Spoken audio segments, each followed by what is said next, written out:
இன்னொரு முக்கியமான விஷயம். மொத்த வாழ்க்கையும் இந்த மாதிரி வாழுங்க அப்படின்னு நான் சொன்னேன்னா கூட உங்களுக்குள்ளேயே நிறைய எதிரிகளை வச்சிருக்கீங்க. ஆஹா, இதெல்லாம் நான் ட்ரை பண்ணி பார்த்துருக்கேன். எல்லாமே எனக்கு வேலைக்காகாது. என்னால முடியாது.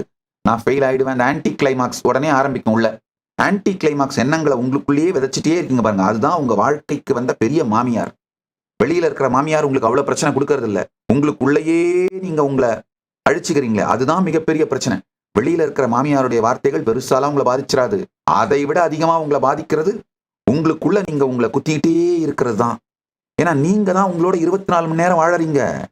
அதை நிறுத்துங்கள். உங்களை குத்திட்டே இருக்கிறத நிறுத்துங்க. வாழ்க்கை முழுவதும் இதை நிறுத்துங்கள் அப்படின்னு சொன்னா கூட திரும்ப ஆன்டி கிளைமாக்ஸ் தாட் கரண்ட்டை எடுத்துட்டு வந்து செய்ய மாட்டீங்க. தீபாவளி வரைக்கும் செய்யுங்க. 20 நாள், அக்டோபர் 20ஆம் தேதி தீபாவளி. இன்னைக்கு எப்படியும் 2ஆம் தேதி ஆயிருச்சு. அடுத்து வெறும் 18, 19 நாள். இந்த 18, 19 நாள் இதை முயற்சி பண்றது அப்படின்ற முடிவுக்கு வாங்க.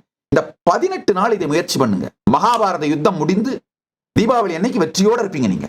உங்கள் எல்லா பிரச்சனைகளுக்கும் தீர்வுகளை பெற பகவான் நித்யானந்தரை கேளுங்கள். ஆஸ்க் நித்யானந்தா AI சேனலை சப்ஸ்கிரைப் செய்யுங்கள்.